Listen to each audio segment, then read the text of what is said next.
What's good, YouTube? This your man Speedo Dog. I was looking at Fanon and a couple other videos. They was talking about the pay-per-view numbers for the Crawford fight. I don't know what people was expecting.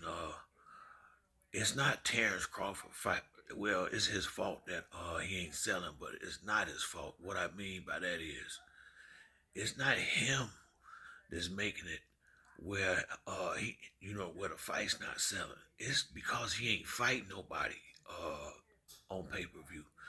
You can't sell a pay-per-view with a guy that's one guy is supposed to be a welterweight champion against a guy that ain't nobody hardly heard of except diehard boxing fans, and that's all it is. They just heard of him. He's nobody that's been considered a threat in any division, and then you go put a fight like that on pay per view on the same night that is decent. It's better fights on for free.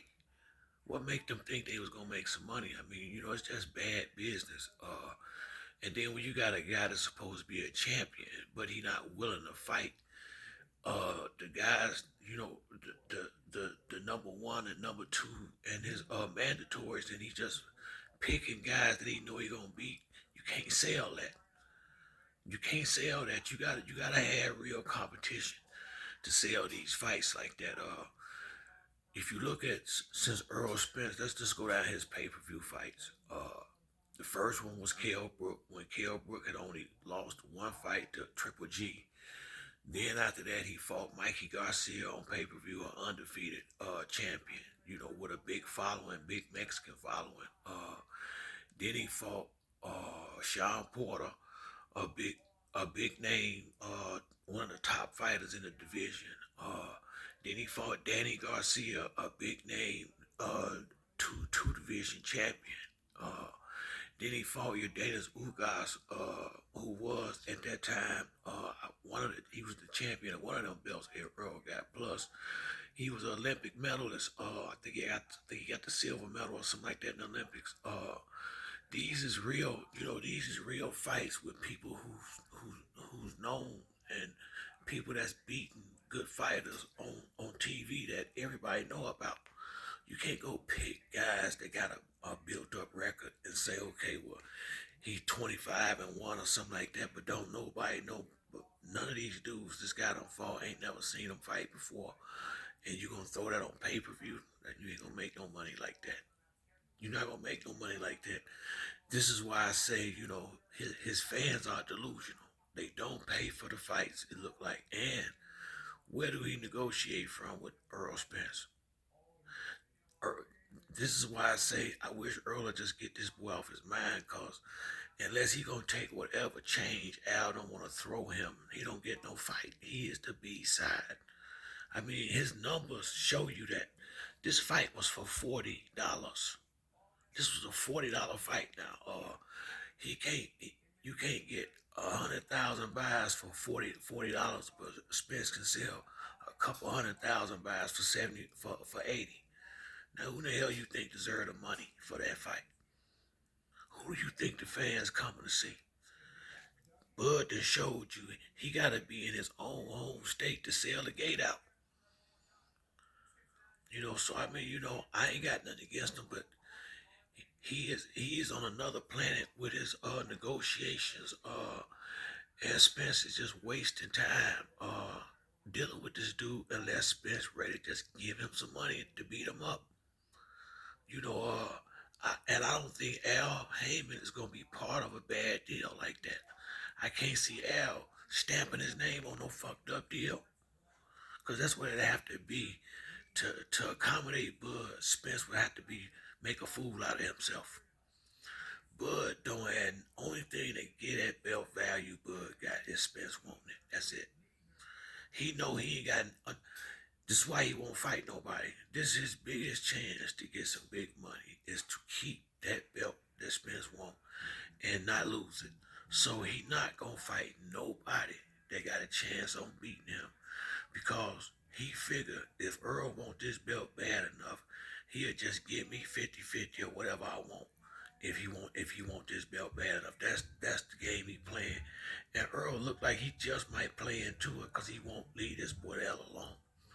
You can't make a dude. Uh, you just can't make. You can't make a unreasonable person do something that's reasonable. What's reasonable if Crawford really think he better than Errol is take damn near whatever they're gonna give you is probably gonna be still more than what you just got. And go in there and beat him if you really better. That's what he said out his own mouth years ago that it ain't about the money sometimes, whoop whoop, but it's all about the money for him. Because in this fight, I don't think he believe he can win it. Look how fast he jumped in there with Avanation. Didn't take no whole lot of finagling and all this kind of stuff. You know why? Because he knew he could win that fight. Why not? Why not go ahead and get some easy money? See, they got Floyd fucked up. They really do. Excuse my language. But Floyd made the big money because he took the big risk. Floyd was fighting Oscar De La Hoya for that's how he got his pay-per-view status. Oscar De La Hoya, real fighter. Miguel Cotto was a real fighter. And Manny Pacquiao was a real fighter. Shane Mosley was a real fighter. He wasn't in there with these. He was fighting real fights. That's how you get the big money. Ricky Hatton had a whole country behind him and was pretty damn good fighter at the time. He was undefeated when Floyd knocked him out. You gotta be willing to. You gotta get in there with some real. You got to really be what you say you are to get that top dollar.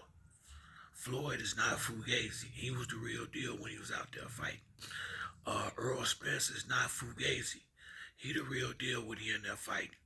I'm not saying Bud is Fugazi, but the shit he fighting, that's what that is. He everybody he fight is some suspect going on with him in the welterweight division. Go look at the backstory on everybody that he done fought, other than Mean Machine and I would say maybe Sean Porter. Everybody else, it was some suspect going on. Real talk. In his big fights, Gamboa was in a messed up situation when they fought. Benavidez messed up situation. Damn, I can't call these dudes' name. I ain't good with names, but just go do the back homework on these fights and look at situations like Kell Brook didn't have his trainer just coming down, had to shrink down from 154 and didn't have a whole lot of time to do it. It's always something like that going on. Really, really, I ain't hating on them because you know, it's working for them. I mean, but I just don't. I ain't no damn fool. And I know the reason why his pay-per-view sales ain't high is not because he can't fight, it's because he won't not willing to fight nobody. You gotta get in there with somebody. If he was fighting Boots and people like that, them numbers will rise, but he ain't gonna fight nobody like that. Not if he ain't got to, and he done made a lot of money now. The way he is, I don't see him. He not gonna fight Errol Spence. He not gonna unless Errol Spence do something stupid. Like give him 50-50 or 60-40, something he don't deserve. That's the only way he gonna get in the ring. For Earl to do bad business. It's really simple as that. That's why I say Spence in limbo right now because he got a different type of dude with this welterweight belt, and one of his best buddies up at 154, so he don't want to fight him. So he's stuck. He really is. He's stuck. Unless he gonna do a bad deal and give Crawford more than he deserves. That's his only alternative at this point. So if he don't want to do bad business, then he need to move on from Crawford. That's just being straight up honest. It'll be a bigger fight and more money to fight Keith Thurman, somebody that's a good fighter who actually got a pulse, a personality that can go out here and sell the fight for both of them. Cause Earl gonna sell a fight on his name and his fight ability. He's not a big talker no more than Crawford is. But Keith Thurman can get out here and talk and sell the fight. Sometimes you gotta do what's right for business, Spence. Real talk. Keith Thurman is the direction I would be going in if I was Errol, unless I'm gonna leave 147 pounds, because this dude is not worth your time. I know you want that belt, and that's what he know. So this is what I would say to Errol Spence. If you want the belt, get a boy the damn 50-50. That's the only way he gonna fight you. If you want the belt that bad, then you gotta stop this bullshit and give him the 50-50. Simple as that. Outside of that ain't gonna be no fight. So the rest of this shit is wasted conversation. He not changing his stance. The boy, you can see he good and stubborn, and he more than happy fighting these type of fights. So I would have to say to Spence, if you really want this fight, then get that boy 50-50. But I don't see Al Heyman getting himself in no fucked up deal like that. But that's it for me on this video. If you like the video, hit the like or subscribe. Till the next time, it's your boy Spill Dog. I'm